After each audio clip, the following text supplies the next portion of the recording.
This is gonna be the most self-indulgent video I'll ever make. They didn't have any bigger flags at the store.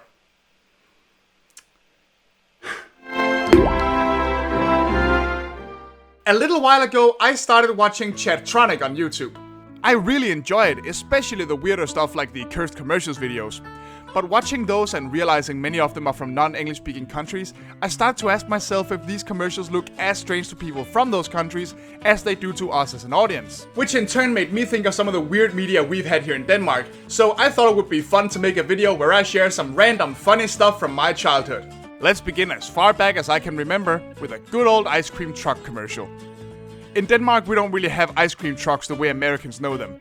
We have exactly one company called Ymis that has an ice cream truck, and rather than just kids going to buy an ice cream for themselves, they mostly sold boxes of ice cream in bulk to parents to keep in their freezers. Or at least that's how I remember it worked when I was a kid. I don't actually know if they changed it.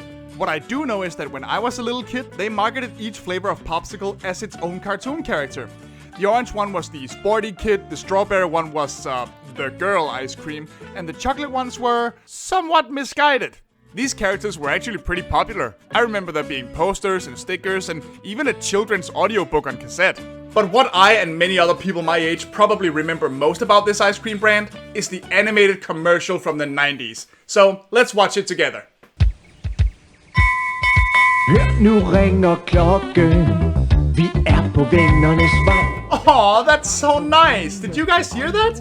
They live together on Friendship Lane. Kom ud og leg, kom ud og leg. Hjem i bilen på vennernes vej. Kom ud og leg, kom ud og leg. Hjem i bilen på vej. Yeah, this is all very cute, but I can't help but feel like there's something off about— They all have big swinging dicks! I'm sorry, I get it, I really do. They're popsicles, the stick has to go somewhere. I'm just being an old pervert, I get that, but how did nobody see this? How did not one person who worked on this look at what they were drawing and go, guys? Look at these Rayman monstrosities dragging their pork swords across the fucking floor. What, you want me to just grab that and start licking?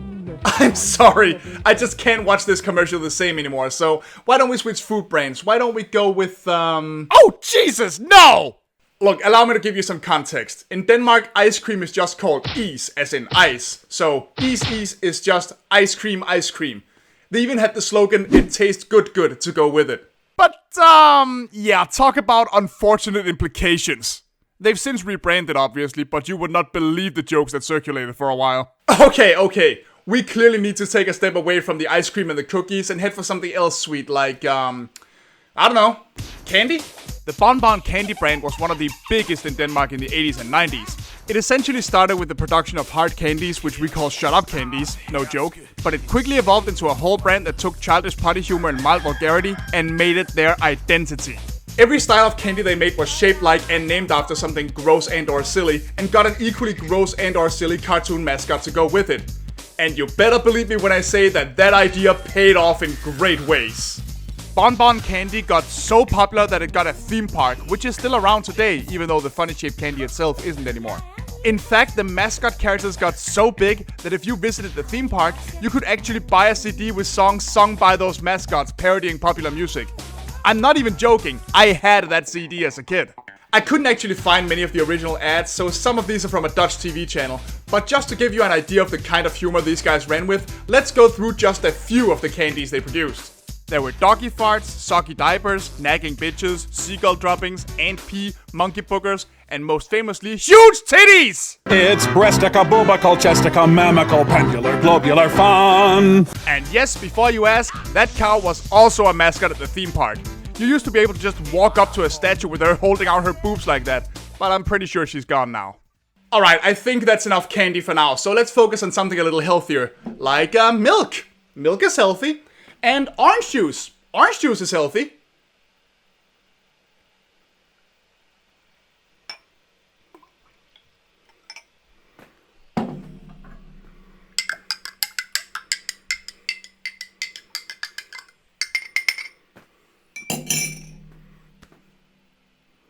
Does this look delicious to you? Well, it did to some absolute maniac at the Danish company MD Foods back in the 90s, who marketed this milk and orange juice monstrosity as a healthy energy drink and sold it in supermarkets. And to everybody's great surprise, it did not last very long on store shelves. Nah, I can't imagine why.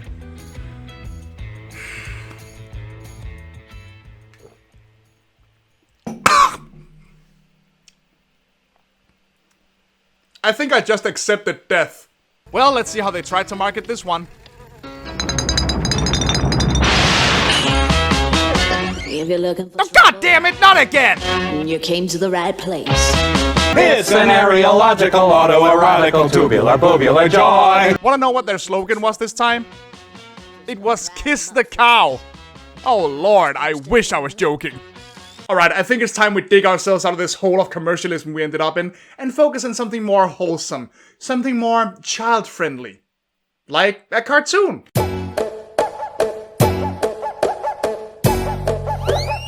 Oh yeah, Thomas and Tim! Man, this show ruled! It was basically this cartoon about two brothers, Thomas and Tim, usually joined by the neighbor girl Frida, who'd play pretend on the farm where they lived. The audience would see the world as they imagined it, and every episode they'd imagine a new genre, often with slight parodies of popular characters. So one episode would be horror, another would be sci-fi, Arabian Nights, treasure hunters, detectives. You get the idea. Every character was even voiced by actor Jesper Klein, who was a huge children's TV darling back then. Or at least, he definitely was to me. Although I will say that certain parts of the show got a little odd. For one, it was never totally clear how old these kids were. Tim was repeatedly stated to be too old to still have a pacifier, but yet he always had it. And while Thomas was young enough to never have a problem playing pretend with his little brother, he was also old enough to be, fascinated by Frida. And he'd usually assign her some weird roles in their pretend games. Okay, yes, maybe this is a little skeevy, but it's only natural for a young boy to be curious and infatuated by... Wow! Hun har bare bryster. Må man... Ow! Oh, it's breasticum. Shut up! Jesus Christ, can we go 5 minutes in this video without flashing somebody's tits? Okay, you people have to understand. Denmark has much looser standards of what's acceptable on TV than most other places. And this scene does take place in Thomas's mind. It's at the very least not happening for real. It doesn't look good now, I realize that, but this scene is not intended as anything other than a joke about Thomas getting old enough to have these kinds of thoughts. And hey, the actual character of Frida is usually pretty sweet and chill, and she's a very good friend to the boys. She even helps Tim out when he gets stung by a bee. Og hvor er du blevet stukket? Nå, så ned med bukserne. Sådan en bibrød skal nemlig suges ud. Sådan noget kunne Frida bare.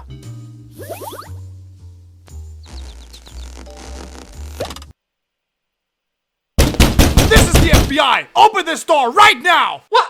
The FBI? You can't come in here. This is Denmark. This is outside your jurisdiction. Jurisdiction? I got sour news for you, Jack. We're an American police force. Alright, we gotta get away from all this skin before I get in some real trouble. So how about we focus on music instead? I'm sure you're all familiar with the Danish band Aqua and their hit song, Barbie Girl. I mean, that song still pops up just about everywhere from time to time. But did you also know that they spawned an army of imitators? Oh, there were tons of bands in Europe copying their shtick, like Hit and Hide, Days, Me and My and Creamy, who were all from Denmark, by the way, Venga Boys from the Netherlands, and even some that clearly took the piss out of the whole thing, like Dr. Bombay from Sweden. But out of all those bands, the worst offender has to be Toybox. I mean, these guys didn't even try to hide who they were copying.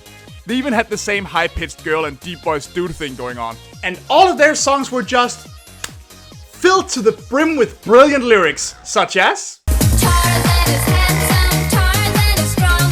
He's really cute and his hair is long. Tarzan is handsome, Tarzan is strong. Ladies? Sailor man, you really turn me on. Now the guys are gone, come let us get it on. Girls like me are pretty hard to find. So if you go, I'll kick your hiney. What's up, my peeps? I'm a hot brand new male music act, and I just released my new single, Girl, Suck My Dick Immediately or I'll Beat the Shit Out of You. Featuring hot, fresh, juicy new lyrics that my manager guarantees will never cause any gender-based social media backlash. Yeah. E.T. is an alien and he is kinda spacey, coming from the universe to party and go crazy. Bow wow wow, yippee yo, here we go. But by far, the weirdest thing these people did was the music video to their greatest hit, Best Friend. First of all, it has the female lead singer living in a toy house waiting for her best friend to come pick her up. Man, I wonder why that feels familiar. But it's also full of some of the most hilarious CG you're ever gonna see in your life. I mean, just check out these Roscoe McQueen looking motherfuckers. Why are they there? Why are they smiling like that? Mom, come pick me up, I'm scared! And just when you think things can't possibly get any crazier...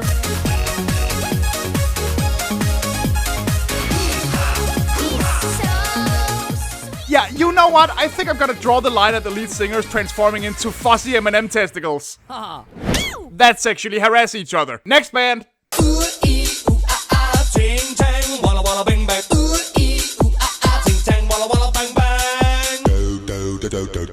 I'm sorry, I thought we were looking at Danish media, not visiting the Lazy Town psych ward. Talk about a band with an incredibly specific gimmick. These guys, called cartoons, dressed as the wackiest possible cartoon characters they could, packed their music videos with weird animation, and made modernized Eurodance covers of rockabilly music from the 50s. Even if you like nothing else about them, you gotta give them credit for their dedication to the bit. You're probably somewhat familiar with their version of Witch Doctor that I just played a snippet of, especially since it was kind of a meme online for a while. But they covered other songs as well, such as Who Put the Bomb, Camptown Races, and Breaking Up Is Hard to Do. They were actually pretty successful. Their song Diddly D even got used as a bumper for a Flanders-themed Simpson marathon on Fox TV once. Well, howdy doodly do. If you do that diddly dee for me, I'll do that diddly do for you. And it's fucking terrifying. I was gonna make a bunch of jokes about these guys, but look at them! I feel like they tell all the jokes themselves just by existing, so why don't we move on to something else? Ah yes, the Chipmunks. The squeaky-voiced cover band that spawned a ton of albums, TV cartoons, and animated movies. And that, to my knowledge, weren't really a thing at all in Denmark until... We did, however, have an equivalent. The Smurfs. While the Smurfs aren't a Danish creation, they, like many other Belgian cartoon characters, became very popular in Denmark. And to a certain extent, they still are today.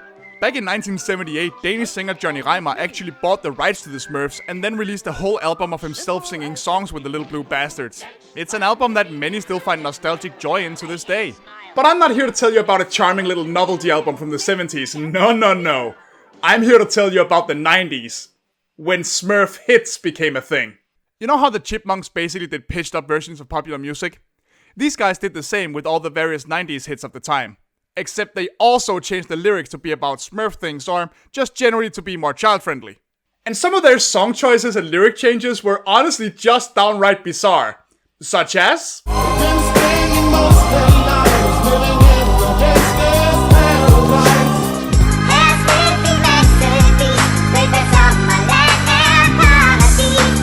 It's all about the money.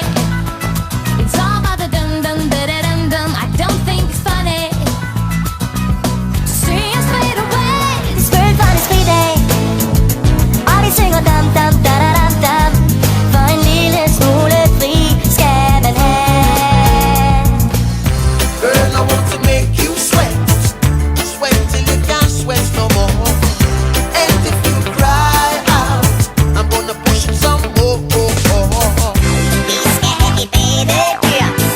Et badedyr med striber på. Og når vi maler, bliver den blå flot blå med striber på. That last song they parodied is about fuck sweat. Read the lyrics! So basically, this whole Smurf hits thing was like if the Chipmunks, Kids Bop, and Violet Beauregard all donated blood to the same mad scientist, only to then have him clone it into the mess you're currently listening to. And quite frankly, it's hilarious to look back on now. Well, I say look back on. If you had asked me a couple years ago, I would have told you that Smurf hits was strictly a 90s to early 2000s thing. But turns out they actually stuck around a lot longer than I thought. How long do you ask? Well, long enough for parodies like these to happen.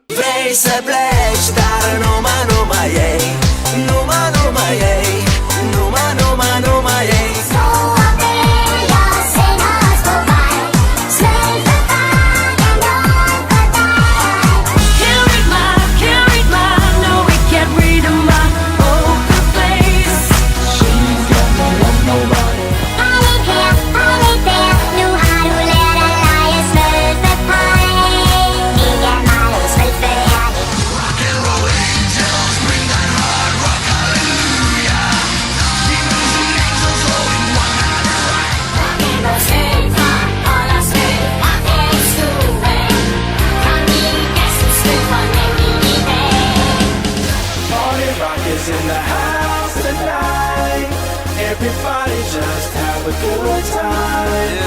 Look at it smooth and morning. Get it up for these Smurfs. Alright, this video has it's been a lot. We've seen some very weird things, and I think I want to end this video on a high note. I think I want to end things in the classiest way possible. So you know what?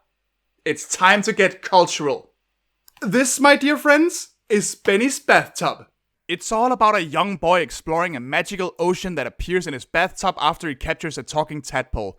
And it is often seen as equal parts whimsical adventure and satirical look at the industrialization of Copenhagen as seen through the eyes of a child.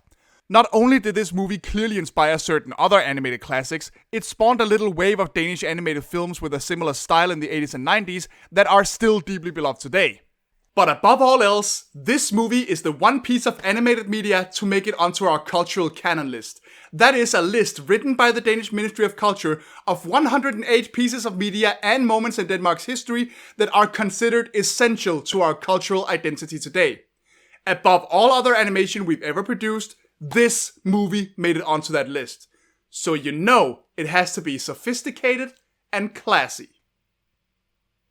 Especially with moments like these. Hvad er du for en? Er du en børnelokker?